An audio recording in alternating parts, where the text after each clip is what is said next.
지난 11일 이란 정부가 줄곧 부인해오던 우크라이나 여객기 격추 사실을 드디어 인정했습니다. 이란 사태가 새로운 국면을 맞이하고 있는데요. 이란 국내 여론도 급격하게 나빠졌죠. 네, 지난 3일에 미국이 원래 솔레이마니 제거 작전을 펼쳤을 때만 해도 반미 정서가 굉장히 높아지면서 이건 뭐 전운이 감도는 상황이었다 이렇게 볼 수가 있는데요. 이란 정부가 이 우크라이나 항공기 여객기를 격추했다는 사실을 얘기를 하니까 처음에는 추모 집회로 모였던 사람들이 그동안 그럼 정부가 진실을 숨겼던 거 아니냐 그러면서 점점 이 반정부 시위로 바뀌면서 하메네이 최고 지도자가 퇴진해야 된다. 이런 정도까지 시위로 바뀌었거든요. 그래서 시위대가 또 총상을 입었다는 영상까지 또 얘기가 나오면서 점점 더 격해지고 있는 그런 상황이라고 할 수 있겠습니다. 네, 이에 대해서 이란 정부는 실탄 발사는 없었다 이렇게 논란을 일축하는 모양새긴 하지만 국제사회의 우려는 계속 커지고 있는데요. 오늘 좀 특별한 분을 모셨습니다. 이란에서 오신 호다 니쿠 씨, 그 누구보다도 이번 사태가 많이 안타까우실 것 같아요. 네, 정말 이란 사람으로서는 가슴이 굉장히 아픈데요.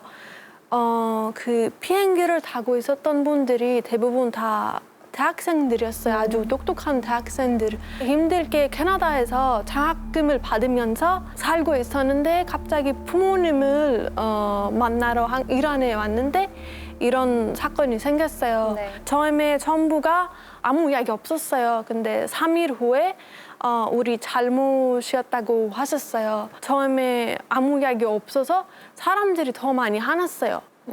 사실 이란 내에서 반정부 시위는 과거에도 계속 있었잖아요. 이번 시위가 과거의 시위와 다른 점이 있다면서요? 네, 이번에는 좀 이란 사람들의 불만이 더 많아졌어요. 네. 이번에는 이란 셀럽들도 SNS에서 자기 의견을 되게 적극적으로 말하고 있어요. 태권도 하는 여자, 되게 유명한 여자가 있는데 그분도 다른 나라 사람으로 이제 태권도 견제를 하겠다라고 그 말을 자기 인스타에서 올렸었어요. 근데 사람들이 오히려 그 여자한테 욕하지 않고 앞으로도 응원할게요. 그런 말을 많이 했어요. 사실 이번 시위가 대단히 심각하다고 느낄 수 있는 것 중에 하나는 최고 지도자를 직접적으로 언급하면서 비방을 하고 지금 욕을 하고 있거든요. 이란에서 최고 지도자를 비판하면 징역형까지 받을 수 있는 굉장히 위험한 일이거든요. 그런데도 젊은 대학생들이 그런 말을 서슴없이 지금 구호로 내걸고 있고요.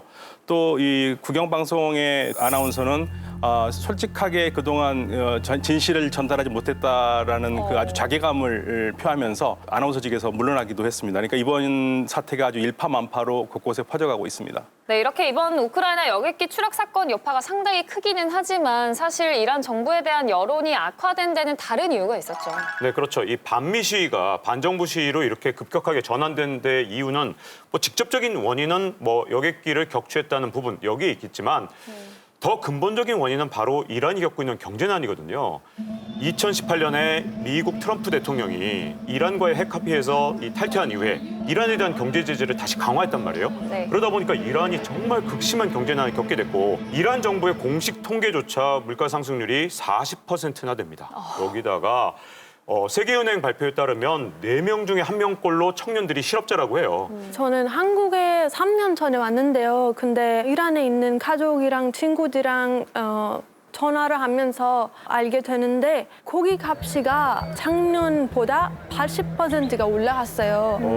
네, 그리고 또 아파서 치료를 못 받는 사람도 되게 많아졌어요. 약이 너무 비싸져서. 돈을 벌려고 하면 또 일자리가 하나도 없어요. 그래서 우리나라 젊은 사람들의 생각에는 기름 많이 가지고 있는 부자 나라인데 왜 이렇게 힘들게 살아야 된다고 생각해요. 이란 젊은이들의 입장에서는 단기적인 경제적 어려움도 크지만 장기적 경제적 어려움도 엄청나게 크다고 봐야 돼요. 지난 거의 40년 동안 이란은 경제 성장을 거의 이루지 못했습니다. 예를 하나 들어본다면 1976년에 이란의 1인당 국민소득이 2,000달러가 넘었었어요. 그 당시에 우리는 1인당 국민소득이 800달러를 겨우 넘었었거든요. 근데 지금에 와보면 작년 지표를 보면 이란의 1인당 국민소득이 7,000달러입니다. 우리는 3만 달러가 넘었죠. 이란 젊은이들 입장에서는 지난 40년 동안, 50년 동안에 아무런 변화가 없고 이게 과연 미래가 있는 나라일까? 그거에 대한 두려움이 있는 거죠. 그러니까 불만이 클 수밖에 없습니다.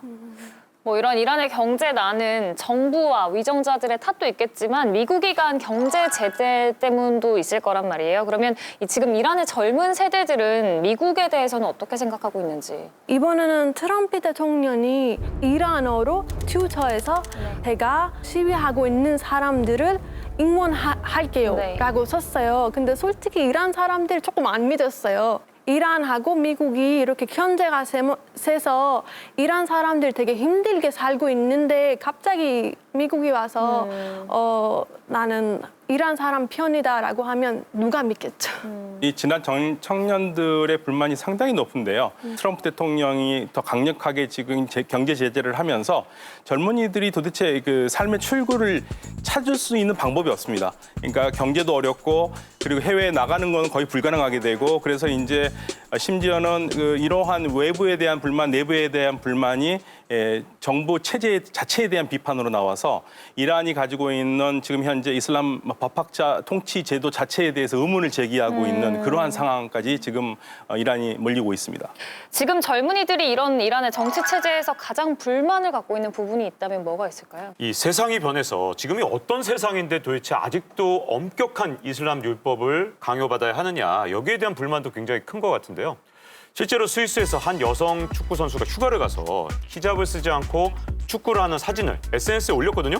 그랬더니 감옥에 가게 생겨갖고 어쩔 수 없이 스위스로 망명하는 사태까지 벌어졌었습니다. 네, 우리나라에서 헤접을 무조건 써야 돼요. 네. 또 외국인도 우리나라에 오면 헤접을 써야 돼요. 콘서트에 가면 박수 많이 치거나 많이 소리 지르면 안 되는 거예요, 우리나라에서. 사실 뭐 저희로서는 21세기에 이게 가능한 건가 이런 생각이 들기도 하는데 이런 체제가 가능한 이유가 뭘까요? 사실은 이란 내에 상당히 많은 이란 국민들이 대단히 종교적입니다. 종교적이기 때문에 그리고 보수적이기도 하고요. 그 무엇보다도 이란 체제를 수호하는 가장 중요한 군 체제가 있는데요. 바로 그게 혁명수비대입니다. 그 지역에서 그리고 그 공동체에서 이슬람 혁명 정신을 국민들이 잘 지키도록 계도하고 그리고 그 반정부 시위라든지 반체제 시위를 막는 데 앞장서는 역할을 합니다. 바로 이 혁명수비대가 실질적으로 이란의 이슬람 혁명을 지키는 최후의 보루이자 그리고 든든한 갑옷입니다. 혁명수비대는 군사 조직 이상을 넘는 경제 조직이며 동시에 정치 조직이라고 봐야 됩니다. 정확한 통계는 없지만 아마 혁명수비대가 지금 건설과 에너지 부분에서 가지고 있는 지분이 전체 국내 총생산의 약 30%에 해당된다라고 추정을 합니다. 이렇게 많은 경제 부분에서 많은 지분을 가지고 활동을 하고 있으면서 그 돈이 어떤 식으로 사용되는지를 모르는 거죠. 그러다 보니까 해외에서는 이 돈이 혹시라도 테러 단체로 지금 전용되고 있거나 혹은 대량 살살 무기를 지금 만드는 데로 전용되고 있거나 이렇게 생각을 하는 거죠. 이렇게 이 혁명수비대 같은 경우는 뭐 미국의 적일 뿐만 아니라 혁명수비대가 이란의 국민들의 손으로 뽑은 대통령보다도 더 힘이 세다 이렇게 말할 수 있는데요. 실제로 이란 국민들의 입장에서는 이들을 비판하는 거 이건 아예 어림도 없고요. 언급하는 것 자체를 조심스러워하는 그런 성향이 있습니다. 상황이 이렇다 보니까 이란 내에서는 경제도 개선이 돼야 하지만 이런 정치 체제 자체를 바꿔야 한다 이런 목소리도 나오고 있는데요. 정부나 지금 정치 권력으로서는 큰 부담을 가질 것 같습니다. 현 국면에서 이란 국민들이 많은 불만을 가지고 있지만 이게 어떤 정치적 세력으로 모아지지 못하고 있습니다. 미국이나 프랑스 같은 거 가면요. 이란 저항 세력이라면서 독자적인 어떤 정치 세력이 있지 실제로는 이란 안에서 이 정치 체제를 바꾸자고 하는 조직화된 어떤 움직임은 없죠. 그래서 불만이 있다 하더라도 아마 큰 변화로 이어지기는 어려운 상황이라고 저는 보여져요. 호다 씨는 어때요? 이란 국민으로서 바람이 있다면? 저는 앞으로 이란 사람들이 정부적이든 아니면 반정부적이든 좀 더 이상 안 다쳤으면 좋겠어요. 좀 평화롭게 경제 없이 편하게 살 수 있었으면 좋겠어요. 미국과의 전면전은 가까스로 피했습니다만 말씀하셨다시피 경제적 어려움이 남아있고 그리고 또 국내적으로도 큰 위기에 봉착해 있는데요. 고통받는 국민들을 위해서라도 조속히 갈등이 봉합되기를 바라겠습니다.